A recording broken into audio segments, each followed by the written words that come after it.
No, Alapallosaaren Jani on nimi ja huoltopäällikkönä toimin täällä Rovaniemen pisteellä ja siihen kuuluu sitten Kemi ja Sodankylä sitten mukaan.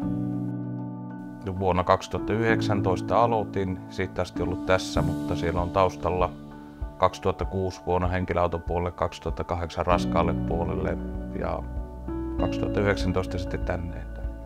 Vuodesta 2008 raskaalla puolella ja Volvojen kanssa tekemisissä. No, päävastuunahan tietenkin on tässä kohtaa niin 3 eri pisteen yleiset juoksevat asiat ja totta kai asiakastyöskentely siinä ja myyjän kanssa yhteistyössä tehdään hommia että saadaan sitten asiakkaille järkevät ratkaisut joko varusteluissa tai huollollisesti kautta korjaustoimenpiteissä. Siinä on aika laaja skaala kaikkia henkilöstöasioista ihan asiakastapaamisiin.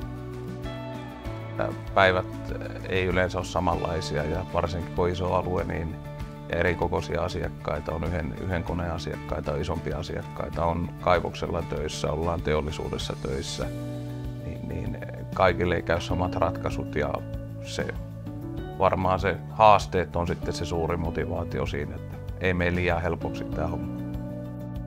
Ala on varmaan monelle semmoinen työntekijän näkökulmasta ehkä jopa hiukan pelottava, mutta ei tätä kannata pelätä, että täällä me ollaan ja välissä istutaan kahvihuoneessa ja kahvitauolla pelataan vähän korttia ja puhutaan asioita läpi, että ihan hyvä porukka tänne on saatu ja ei sitä kannata jännittää, että täällä saa tulla käymään, katsomaan koneita tai haastattelee huollon kavereita, jos alalle on tulossa tai muuta vastaavaa, että emme kiellä sitä. Ovet on auki.